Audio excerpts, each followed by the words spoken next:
to the present day, all these continue, once they come into my life, these different areas, they continue together. That's why I work 12, 15 hours a day, keeping up with it. But this third phase, from about 2000, 2003, was the most important.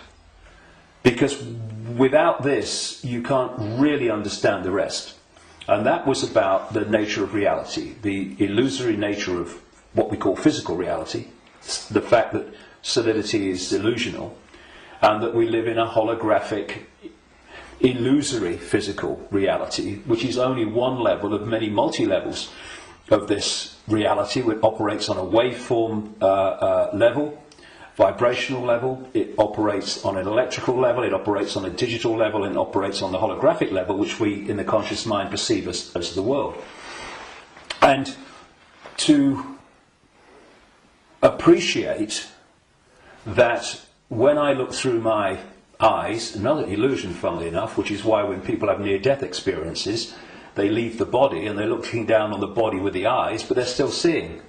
So, I mean, the scale of illusion in our so-called physical experience is extraordinary. I mean, and we've not got to the bottom of it yet. But it is that when I look through my eyes, shall we say, that people think that they're seeing everything there is to see in the space that I'm looking at. No, they're not. They're seeing a tiny band of frequency called visible light, which is so tiny, it is ludicrous.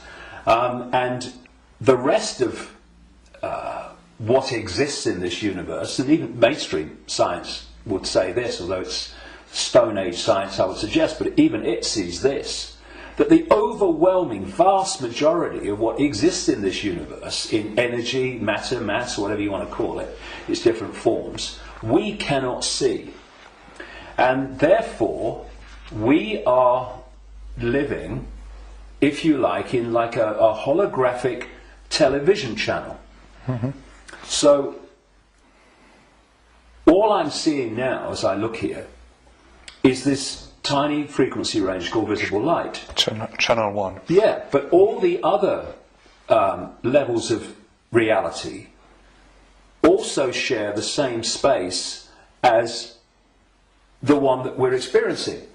And, you know, we've got digital television coming in now and all that stuff, but if you take the analog version of television, radio too, they are sharing the same space without interfering with each other, because they're on different frequencies.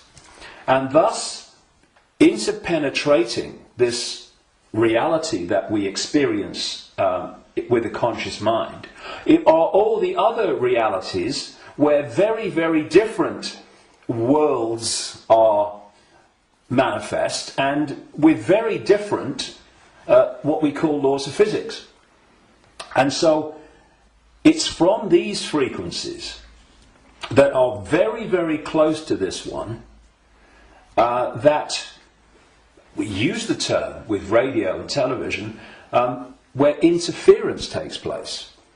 And if you have two radio stations that are well away from each other in the frequency band, then they don't interfere with each other. One's not aware of the other one. But you get two frequencies that are close, and you can get, it might be dominated by one, but there's interference from the other. Why? Because the frequencies are very close. Well, these manipulating entities, forces, shall we say, operate from a frequency band that's very close to this one, but not this one. So we might not see them, but they might be here. Well, let's give an example.